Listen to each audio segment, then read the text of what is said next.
good morning, everyone. I am so excited to be here with you today.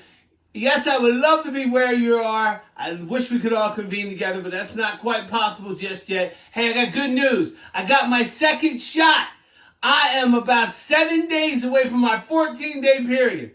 Man, I got to tell you what a challenge this has been. Hey, folks, 14 months ago, I came off stage in Philadelphia after only discovering to come home and find myself in a locked, remote, quarantine, locked in place, whatever you want to call it. And so for 14 months, this is how I've been training. So, man, what an exciting time it is to learn, to grow, to experience some new things.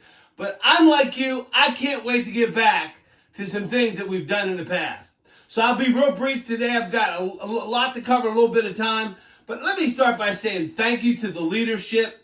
You know, I think back when this first started and I heard how you guys are making the transition, the IT team, all the folks in the various branches and the call centers and the people at headquarters, how we began to just reinvent ourselves and shift and make these paradigm shifts. Man, I want to thank you so much. And then, Tim, I want to thank you again for giving me the opportunity to share with your folks. You know, I don't take this lightly. As a matter of fact, I should probably share with you, I've now become a member of the credit union. Yeah! I am so excited. And a lot of you have helped me. Matter of fact, let me just say a couple names real quick. I probably shouldn't do this, but I have to. Shane has been fantastic. I believe it's Charity. And Heather's helped me. Man, thanks to all you guys for helping me out. You're getting me moving towards being a good credit union member. So, here's where I really want to start today. And I really want you to look at this slide and really take heart to what I'm saying. Folks, you are truly valued. You are truly valued for what you do. You know, I know it's got to be a struggle. I know that the social distancing, the masks, the working remote, the Skype calls, the video meetings, I'm sure it's a challenge. I can only imagine an organization your size, what it must take to make this happen. But here's the key. We're all in this together, and we're all going to come out of this together. And we're going to come out better on the other side because we've learned about relationships, we've learned to build trust, we've learned to be even better at what we do. So let me start by saying you are truly valued. My email address is on the screen. Certainly, I want you to reach out to me. I'm going to drop in the chat box at the end of the training so you can get a copy of my free ebook. This will be a great tool for you to use in terms of learning some principles of success. Here's my thought for today. If you don't like something, change it. If you can't change it, change your attitude about it. And that's what we've done. We recognize this thing was bigger than us. You know, the Wall Street Journal said this about a year ago. It said the U.S. Labor Department is expected to shed some 30 million positions from payroll. You know, this coronavirus, this pandemic, shut a lot of people down. A lot of people don't even know where their next meal is coming from. A lot of people have lost their lives. A lot of people have really struggled through this. That they haven't accepted it, they haven't been able to embrace it. And when I look at that article, I think about 30 million people. But I still want to say, I'm thankful that the credit union's intact, and that we're doing well, and that we're taking care of our people, and we're treating our people like family, which is what you really are. Because it's a tough time out here, folks. It's very, very tough. You know, this is the worst health and economic turndown we've ever faced in our lives. And you met it head on. You met it right in the face of the feet. You looked and stared this thing right down. Yes, maybe some days it got the best of you. Yes, maybe some days you were exhausted. But I want you to think about the days you went home and you felt good about what you did. You felt good about the people you helped. You know, some of you have reached out to colleagues and coworkers that have needed a kind voice, that have just needed to hear someone say, I care about you. Some of you have called the leadership and expressed your concerns. Because this is what we were thinking about. You know, what do we do now? Where do we go in this? What's next? All the uncertainty. And this is where I applaud the leadership for bringing course correction, bringing stability, bringing calmness in a time of storm. And I applaud the leadership, the managers, the front line, the employees, all of you that bought in. You bought in to this meaningful mission. Why? Because you care. You care. You care about the members. You care about what you do. And that speaks volumes of who you are as people. So what do? It's real simple. We reinvented ourselves.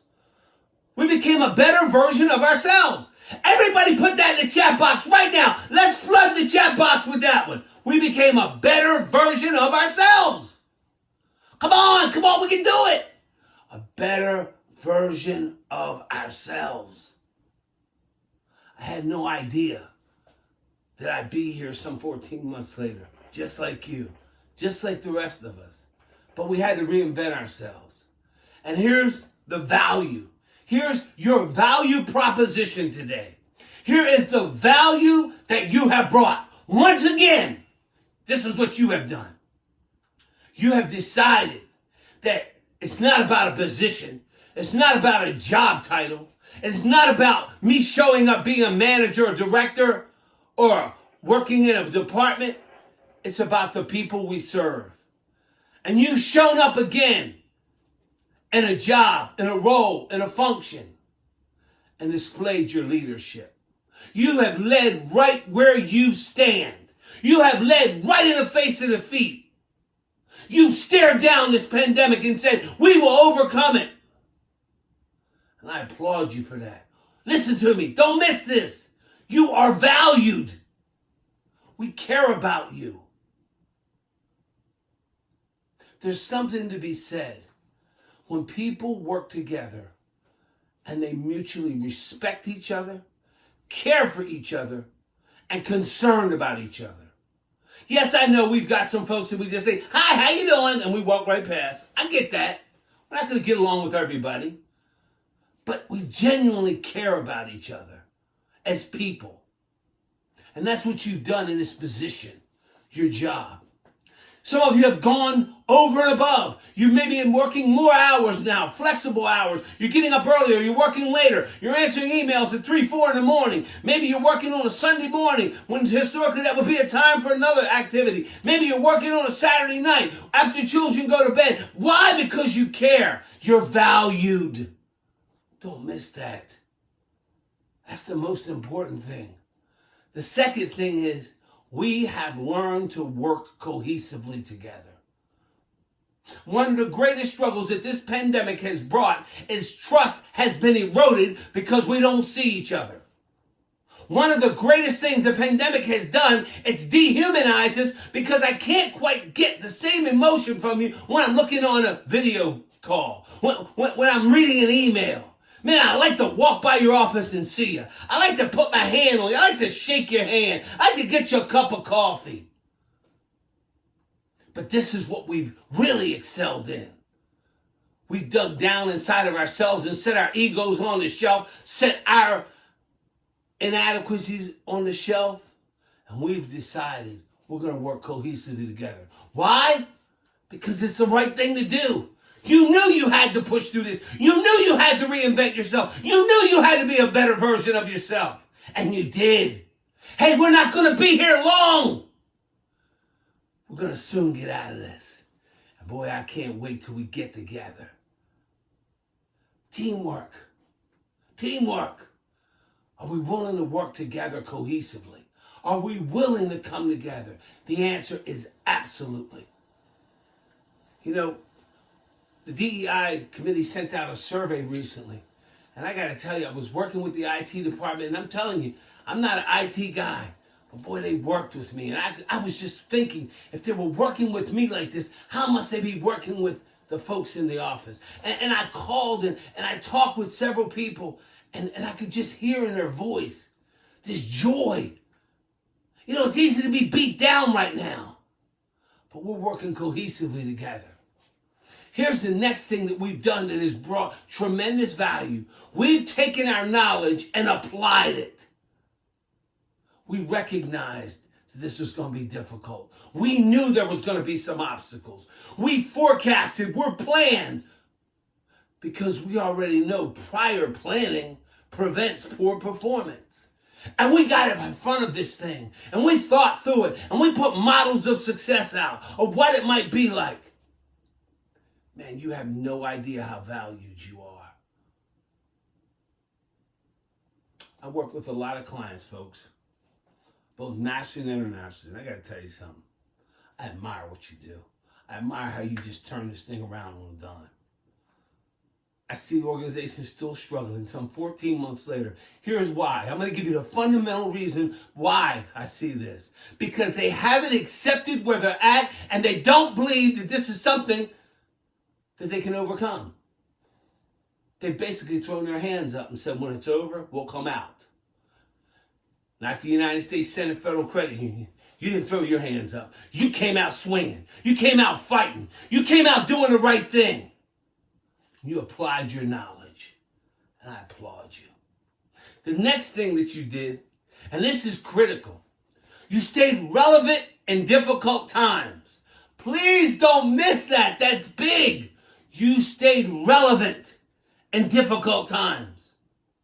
You know, the opposite of being relevant is being irrelevant. But what did you do? You found out, how can we stay relevant? I can only imagine what it must have been like when we sat down the first week and said, what are we going to do?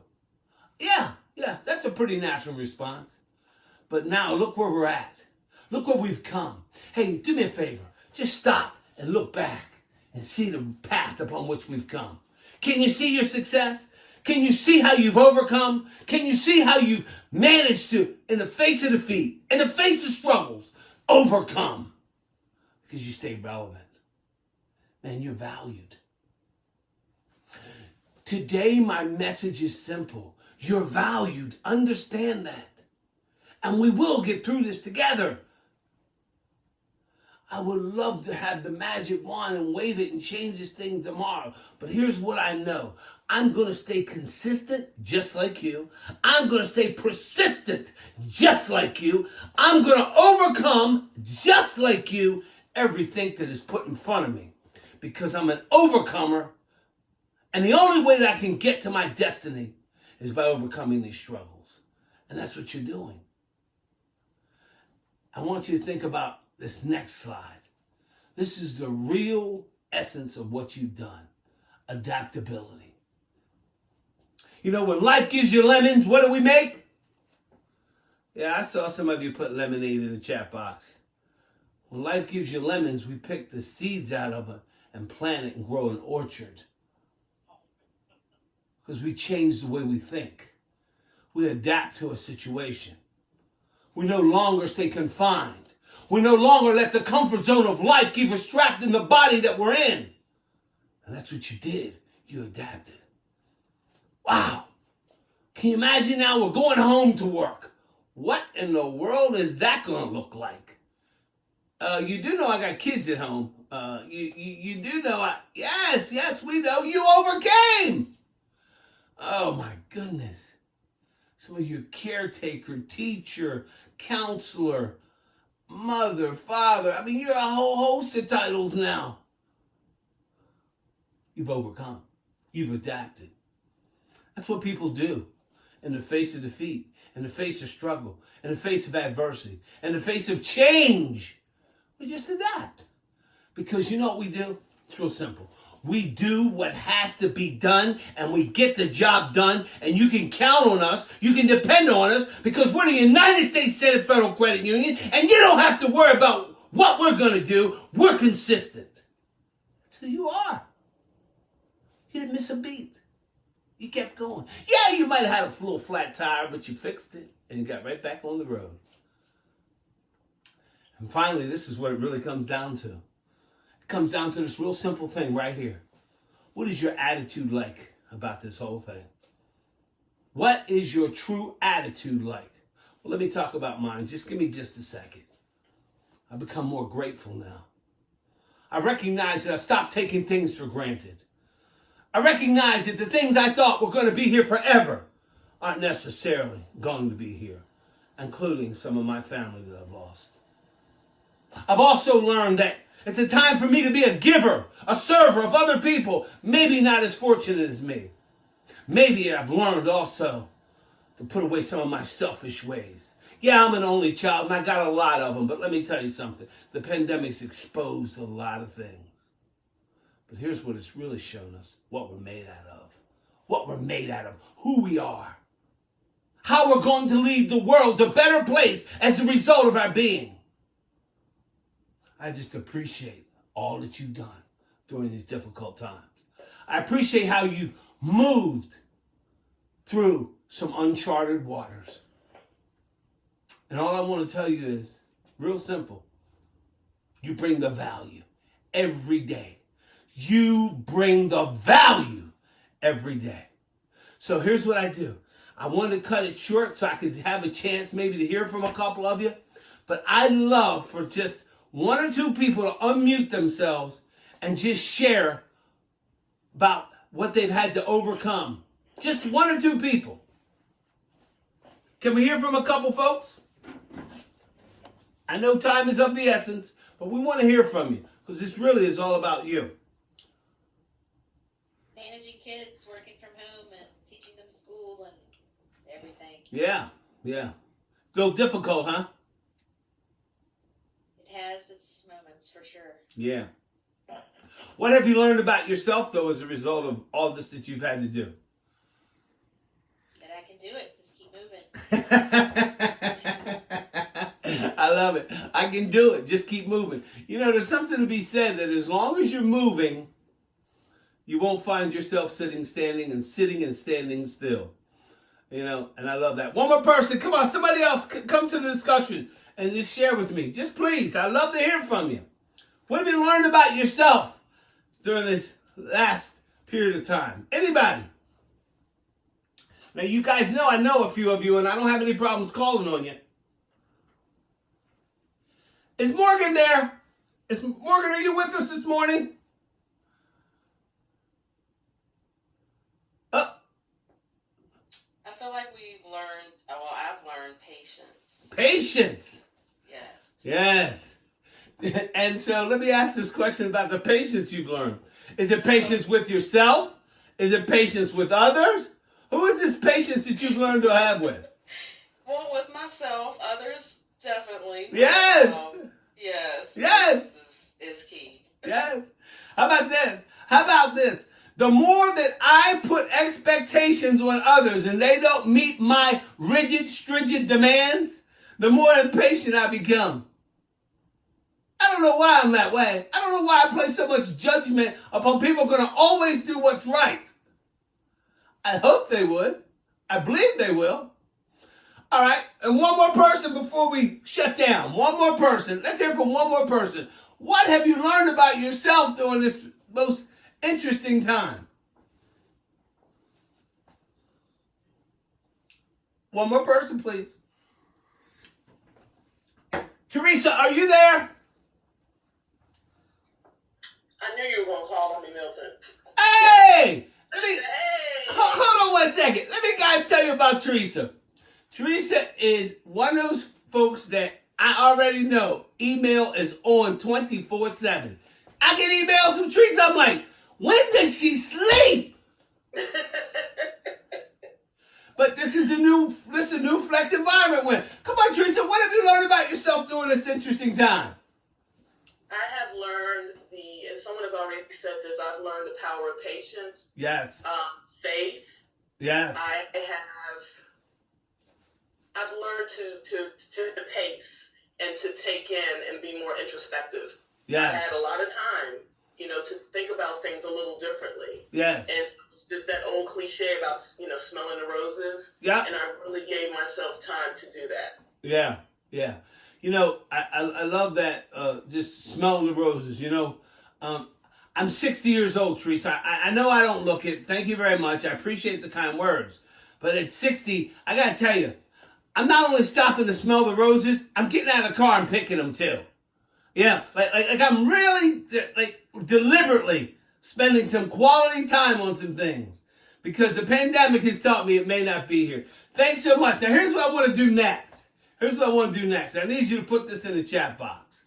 And then Teresa or one of the team members will share back, and we'll kind of figure out how to coordinate. But this is your last exercise. And I need you to participate now. This is engagement. What are you going to do differently when this thing is over? That's what we should be talking about. What are you going to do differently when this is over?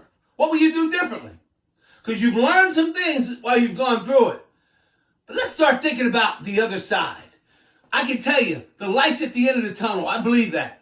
But let's start preparing for the light. What are you going to do when you come out of this? Just take a minute and put that in there. What will you do differently? What will you do? Was there some things you want to do? Like for me, I want to go on vacation. But I'm talking work-wise. What will you do differently? What will you learn? Very good. So, Tim, as folks are putting that in the chat box, I got about 2 minutes, and I just want to wind down by saying, Tim, thank you so much. I want to keep the program on schedule. I know we got a very robust agenda today.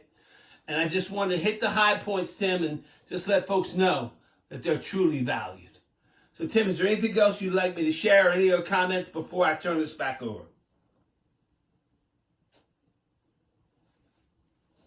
Okay. Oh, thanks, Milt. I had to come off mute, but thank you so much. I think you certainly have hit the high points, and certainly anytime we get you, you're always engaging, and so I really appreciate it. Thank you so much. Okay, if there's no other thoughts, I'm going to yield my time back to the program. I know I was supposed to go to 8:30, but I went to about 8:26 because I want to get you back on schedule. So thanks so much. I appreciate you. I hope we can get some of those responses out of the chat box and maybe share them collectively as a way of letting people see what others are thinking and how we're growing and what we plan to do later. Folks, thanks so much for all that you do for the United States Senate Federal Credit Union. Thank you for your participation today. Have a fantastic day and enjoy the rest of your town hall. Thank you, Milton. Fantastic. Thank you all. As we transition here, Mark's going to bring up another presentation. And let me just say that one of the things that we wanted to kind of talk about today, and I wanted Milton to kind of jumpstart us there. Clearly, we're almost at the end of this thing. Life has changed as we know it. What's normal, right? Hopefully we can get back to some sense of normalcy, but life has changed as we know it. And I just want to just say that I appreciate you. I know you hear this a lot. I don't believe we can overstate it. That's why you hear me saying it often. I appreciate all that you're doing during this environment. It's a challenging environment. When I was kind of thinking about the town hall today, and I was chatting with Milton, and he worked it into his slides. I said to him, I said, this is the worst health crisis and economic downturn we've seen in our lifetime. Just think about that. Think about that. It is the worst health crisis and economic downturn we've seen in our lifetime.